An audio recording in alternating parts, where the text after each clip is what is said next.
Todas as formações em psicanálise, elas estão estruturadas num tripé. O tripé é a análise pessoal, o trabalho interior pessoal em análise, não sozinhos. O estudo teórico, precisa ter conhecimento, e o estágio com supervisão. Não tem como a gente tratar de alguém se a gente não se tratou. E tratar aqui significa se conhecer, saber lidar com a gente. Qual é a diferença da psicanálise, qualquer psicanálise, isso em teoria, qualquer psicanálise, depois, claro, que pode haver umas versões mais amenas, mas não é esta. Qualquer processo psicanalítico é um processo que entra em profundidade na gente. Não tem como não entrar em profundidade. É como se você levasse o teu carro para o mecânico, mas ele não vai consertar tudo porque vai gastar muito tempo e muito dinheiro, então vai só consertar alguma coisa. Não vai funcionar. Não vai funcionar. Então, quando eu falo autoconhecimento profundo, pode parecer uma coisa exagerada, desnecessária, mas o profundo significa efetivo. Efetivo. Que tem um resultado. Que não fica aqui como, assim, etiquetas, como conhecimentos, noções que a gente adquire, mas que penetra na nossa carne. Para penetrar na nossa carne, a gente tem que ter um olhar adequado, porque não é qualquer coisa. Para entrar na nossa carne, a gente tem que lidar com emoções, a gente tem que lidar com as nossas crenças, que estão todas pegajosamente, assim, pingando emoções e apegos. Apegos, não é assim. A gente não é uma biblioteca que eu mudo de livro.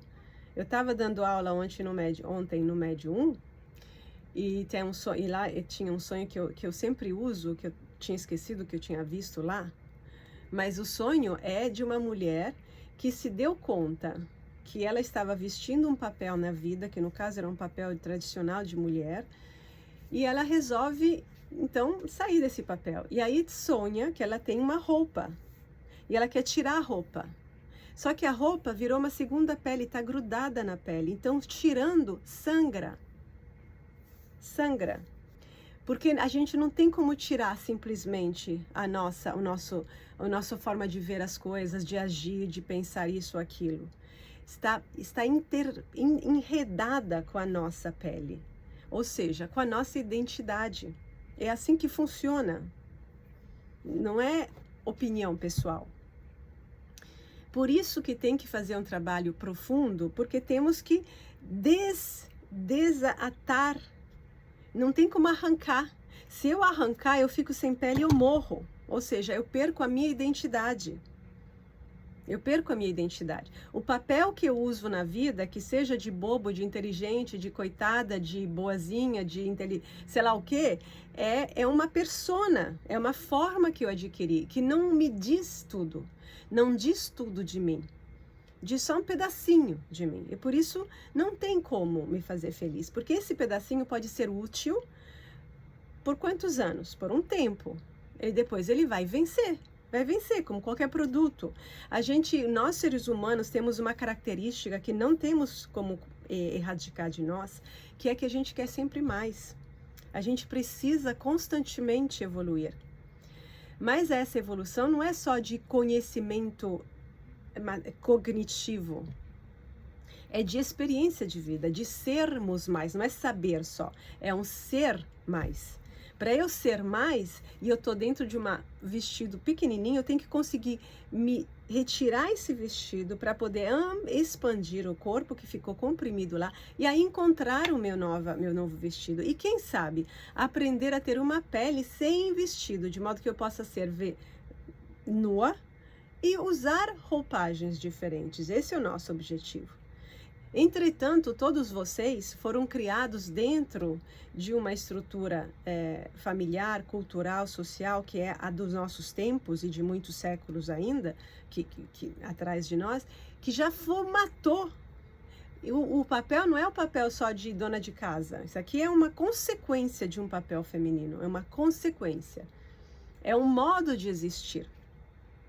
e de se ver, portanto, porque o que você vê de você é o que teus pais te ensinaram a ver de vocês, não os vizinhos nem os amigos, os teus pais.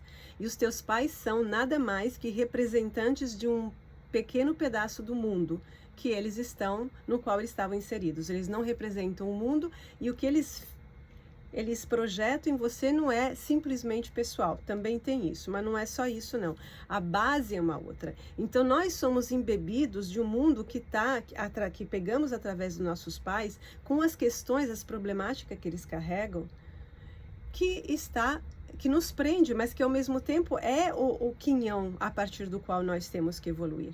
Mas para conseguir evoluir a partir disso, precisamos não estar presos nisso, ou seja, no papel no qual eles nos colocaram, ao ter eles mesmos papéis.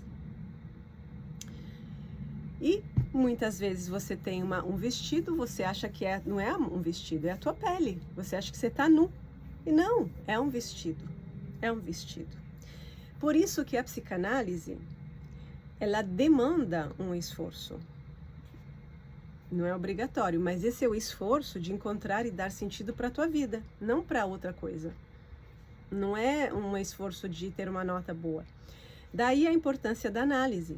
A análise é uma experiência interna em que você está com o diálogo com outra pessoa que é outra, não é um pedaço de você. Não é como falar sozinho, ou falar com uma pessoa que já te conhece e você já sabe como pensa. É o outro. O analista, a função do analista, como vocês vão aos poucos aqui descobrir, é simbólica. A análise, ela estimula, ela toca num lugar arquetípico que todo mundo tem, que é do terapeuta.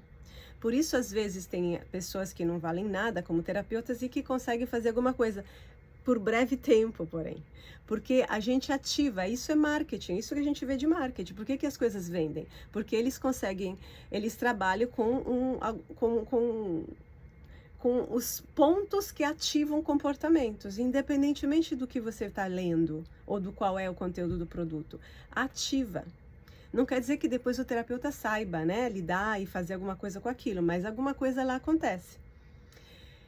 Então, o trabalho do analista é aquele de representar o teu si mesmo, a totalidade do teu ser, que é exatamente tudo aquilo que está na sombra da tua vida normal, daquilo que você acha que você é, daquilo que você conhece de você, que está acostumado, etc. É um papel complicado, porque se por um lado você quer o autoconhecimento, que é uma palavra bonita hoje em dia, por outro lado você não quer o autoconhecimento, você não quer, porque o autoconhecimento vai significar questionar muitas coisas e ele é desconfortável, questionar tudo.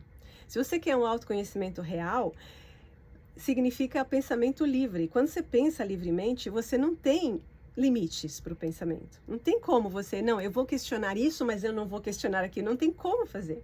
Você libera uma parte do teu pensamento. O pensamento, você o libera de estar repetindo pensados, coisas já dadas. E ele é solto, ele é livre. E aí é vum, vum, vum, qualquer coisa. E não tem coração. Não tem apego afetivo, isso que eu quero dizer. Não tem apego afetivo que segure. Isso é uma condição humana, verdadeira. Porque é isso que nos promove a evolução. O que incomoda é que a gente vai questionar coisas às quais estamos apegadas, as nossas vacas sagradas. Não tem como ter vacas sagradas. A única vaca sagrada, assim, simbolicamente só, é o si mesmo. Que também não é uma coisa a qual eu vou chegar. É uma condição de vida. E é uma condição de vida dinâmica. Então, esse é o tripé. A análise, o estudo, que tem que ser feito e tem que ter um empenho. Então, deixa eu explicar para vocês. Então, eu comecei com 16 anos, quase 17. Eu fiquei fazendo análise. Eu fui, acho que uns 5 casamentos na minha vida toda. Pouquíssimas festas. Agora, as coisas foram acontecendo. Eu fiz escolhas, sim. Eu fiz escolhas. Eu resolvi ficar num país quando meus pais foram embora, fiquei sozinha. Comecei a viver sozinha aos 19 anos. Eu trabalhava num restaurante, para vocês entenderem, os meus 20 anos, e eu tinha já uns 4 anos de análise.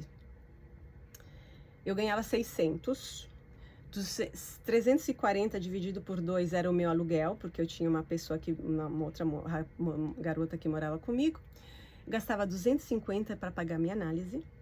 O resto do dinheiro eu gastava com livros, coisa mais importante, e o último que sobrava com comida. Eu me questionei, olha, nem me lembro, eu só estou falando isso para vocês porque hoje vivemos em outra época. Se eu tenho o conhecimento que eu tenho, é porque eu trabalhei para isso. E eu trabalhei não porque eu queria ser bacana, não porque eu tinha qualquer ambição profissional. Eu fui estudar filosofia porque, para mim, filosofia era o caminho para conhecer o ser humano, que era o que eu queria. E eu nunca me arrependi disso. A filosofia foi a melhor base para aquilo que eu estou fazendo hoje. E quando me perguntavam, mas como que você vai fazer na vida? Você estuda filosofia? Que não era tanto assim como hoje no Brasil, né? No Brasil hoje filosofia é lixo. Na Itália, em Milão, vários anos atrás, era ainda algo bastante nobre, mas mesmo assim a única opção seria ser professora. Eu dizia, eu vou ser uma pesquisadora. Precisava explicar? Não. Eu sabia exatamente o que era? Não sabia. Mas me bastava. Porque o que eu perseguia era o que batia comigo. Se bate, faz sentido. E eu fui andando assim. Claro que isso tem um preço. Tem um preço. Porque eu não fiz outras coisas. Mas as outras coisas eram menos importantes para o processo meu evolutivo do que isso que eu fiz. E a nossa vida, ela é uma. Tem horários, é finita. Uma hora todo mundo vai morrer aqui, né?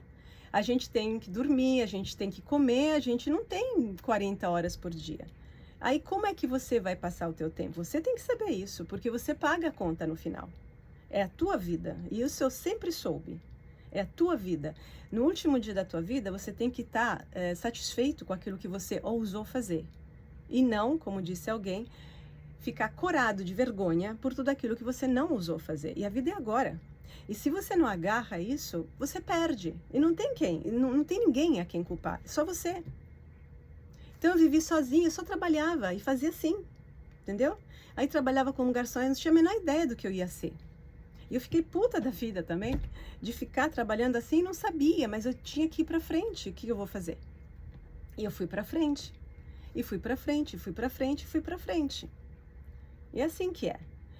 Então, eu fiz muito trabalho, eu tenho dezenas de cadernos escritos. Isso leva tempo, tempo que eu não gasto ficando com os amigos. Perdão, tempo que eu não gasto ficando bebendo com os amigos, tempo que eu não gasto cuidando de um marido, que graças a Deus eu quase não tive, tempo que eu não gasto fazendo outras coisas. Eu fiz isso, porque isso eu queria fazer, eu sentia dentro de mim. Então, e eu estudava. E a coisa bacanérrima para mim foi que eu demorei na Itália, não é como no Brasil, o sistema brasileiro de universidade é igual aqui nos americanos, que é uma porcaria para mim, ou seja, não é humanista, é técnico. E aí os estudantes vão para a faculdade, parecem pessoas que estão saindo do colegial. Eu dei aula na PUC, né? E para mim eram garotinhos. Era completamente diferente. Na Itália, você vai lá, você escolhe o teu plano de estudos e você se vira. Ninguém tá atrás de você. Você se vira. Você tem os teus cursos, tem exame que é oral. Então, meu exame de História da Filosofia Antiga, que foi enorme, sei lá, foram 5.000 páginas. Você se senta na frente do professor, ele te faz uma pergunta e você tem que saber falar sobre isso. Não é que você vai escrever as perguntinhas prontas aqui, vai responder, vai entregar. Isso é coisa de colegial, para mim lá. E como isso tem tempo ilimitado, você pode ficar na faculdade o tempo que você quiser. E eu fiquei muito tempo, porque eu estava atropelada por situações, questões não só de sobrevivência, mas minhas interiores, que eu precisava entender, que eu queria entender. E que me ocupavam o tempo. Então eu acabei que eu fiz análise, um monte de análise, eu comecei a atender também, fazendo filosofia. Então a filosofia me deu um arcabouço, que é o pensamento universal, que é a filosofia. Universal porque vale para todo mundo, é para nós. E eu comecei a criar as pontes com o processo interior profundo de cada um, que é o individual. E aí, para mim, foi maravilhoso. Isso me abriu a cabeça pra caramba. E minha forma de raciocinar é muito filosófica, não é tipicamente de psicanalista, não. Filosofia é a capacidade de raciocínio. É saber pensar. É a arte do pensamento que só pode ser livre. Livre de dogmas, de apegos a mamãe e papai, a igrejas, a qualquer crença. Senão, não é pensar livre. Então, a análise pessoal é o pilar central. Sem a análise pessoal, nada funciona aqui na psicanálise. Por quê? Inclusive, nessa nova psicanálise da Montefoschi, que ela sonhou que Hegel entregava a caneta para ela, a filosofia hoje é psicanálise. Porque a filosofia, ficando nesse mundo do pensamento, não tem como atingir mais. E já isso há muito tempo, isso já com Marx mudou. Inclusive no módulo 2, no nível 2, a gente vai também entender mais Marx sobre isso e a relação com a psicanálise. Isso, nós trazemos o pensamento para a matéria. E a matéria é o teu corpo. É o que acontece com você, na tua casa, os teus sentimentos, o que acontece com o teu marido, o teu mal-estar, as tuas dúvidas. Isso é a matéria. Não adianta ter o pensamento olhando para os universos se a gente não... Aqui é um lixo. E o pensamento não precisa ser filosofia só. É o pensamento das tuas crenças. O que você tem que fazer todos os dias, o que você gosta de fazer, as tuas... é isso, é o pensamento já pronto que está lá e você segue. E aqui não. Aqui não acontece nada. Agora, se eu fizesse análise simplesmente com cada um de vocês, eu não falaria nada disso, como eu não falei para quem sabe já que fez comigo. Por quê? Porque esse é um processo que requer a colaboração do ego. Então, o que eu faço em análise? Eu vou revelar aqui um segredo. Eu tenho que seduzir a pessoa. E vocês vão ter que fazer isso, porque o ego não gosta. O ego, ele batalha contra você. Ele quer a tua ajuda, quer que você dê respostas prontas, que você não pode dar. Primeiro, porque você não sabe exatamente qual é a resposta para aquela pessoa. Isso não é um livrinho de um catequismo aqui. Segundo, porque você tem que ajudar a pessoa a encontrar a própria resposta. A pessoa não quer, porque isso é trabalhoso. E a pessoa está querendo, porém, se resolver. Mas você tem que seduzi-la de coração, porque isso é uma coisa de amor, porque Freud dizia isso. A análise só funciona com amor. É o amor que faz a mudança. Então, é o amor que seduz, para que a pessoa consiga te seguir. Porque a jornada é longa. A jornada é longa. E a jornada é empenhativa, mas a jornada é absolutamente fantástica. Não tem nada melhor no mundo do que isso.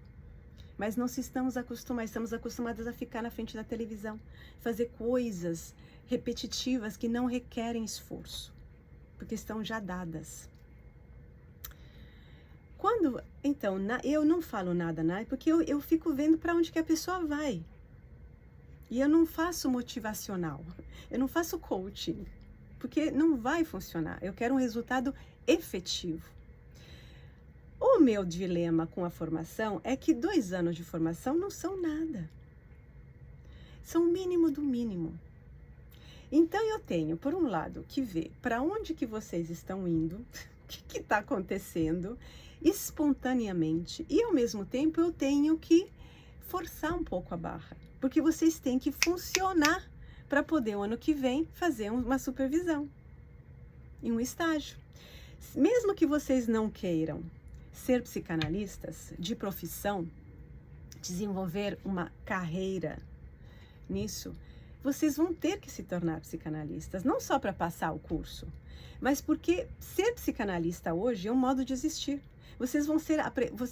Quando vocês se tornarem psicanalista, que não quer dizer que seja no momento do diploma, do certificado, vocês vão ser psicanalistas sempre, em qualquer momento, em qualquer momento da vida.